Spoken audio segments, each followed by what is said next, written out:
ಎಲ್ಲರಿಗೂ ನಮಸ್ಕಾರ.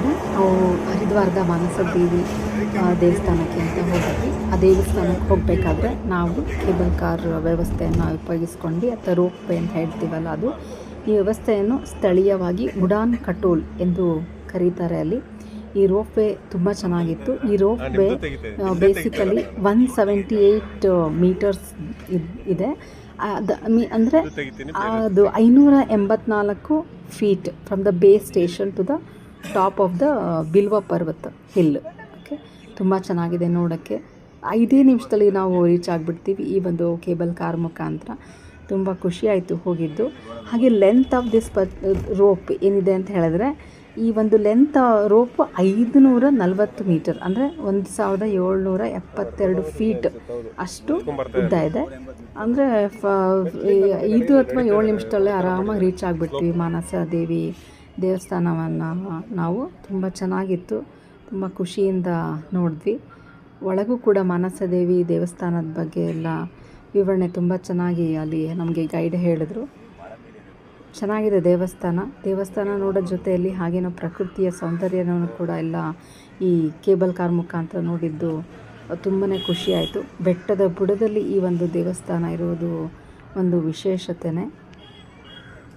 ಸೊ ಯಾರೆಲ್ಲ ಮಾನಸ ದೇವಿ ದೇವಸ್ಥಾನಕ್ಕೆ ಹೋಗಿಲ್ಲ, ಹರಿದ್ವಾರಕ್ಕೆ ಹೋದಾಗ ಇನ್ನೊಮ್ಮೆ ಭೇಟಿ ಕೊಟ್ಟಾಗ ಹರಿದ್ವಾರಕ್ಕೆ ಹೋದಾಗ ಈ ಒಂದು ಮಾನಸ ದೇವಿ ದೇವಸ್ಥಾನವನ್ನು ನೋಡಿ ಅಂತ ಹೇಳ್ಕೊಳ್ತೀನಿ. ತುಂಬ ಚೆನ್ನಾಗಿದೆ. ಅದು ಬಿಲ್ವ ಪರ್ವತದ ಮೇಲಿದೆ. ಚೆನ್ನಾಗಿ ಅನಿಸುತ್ತೆ ನೋಡೋದಕ್ಕೆ ಎಲ್ಲ. ಅಲ್ಲಿ ಈ ಕೇಬಲ್ ಕಾರ್ದೇ ಒಂದು ತುಂಬಾ ಖುಷಿ ಸಿಗುತ್ತೆ ನಮಗೆ ಹೋಗಿ ನೋಡೋದಕ್ಕೆ ಎಲ್ಲ. ವಯಸ್ಸಾದ್ರಿಗಂತೂ ತುಂಬಾ ಈಸಿ, ಇದು ಆರಾಮಾಗಿ ರೀಚ್ ಆಗ್ಬೋದು. ಹಾಗೆ ಅಕ್ಕಪಕ್ಕ ಎಲ್ಲ ಅವರು ಒಂದು ಪ್ರಕೃತಿಯನ್ನು ಕೂಡ ಸವಿಬೋದು. ಚೆನ್ನಾಗಿದೆ.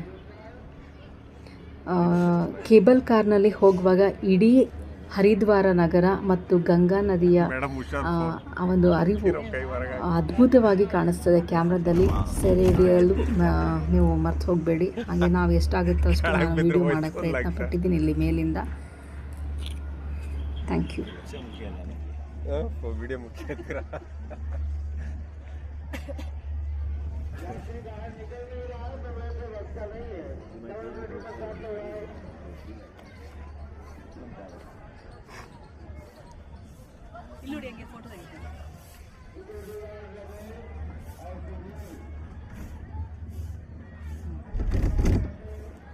ಇದೇನಕ್ಕೂ ಕೊನೆ ತನಕ ಇರಲಿ. ಅದು ಪಾಸ್ ಮಾಡಿ ಬೇಕಾದ್ರೆ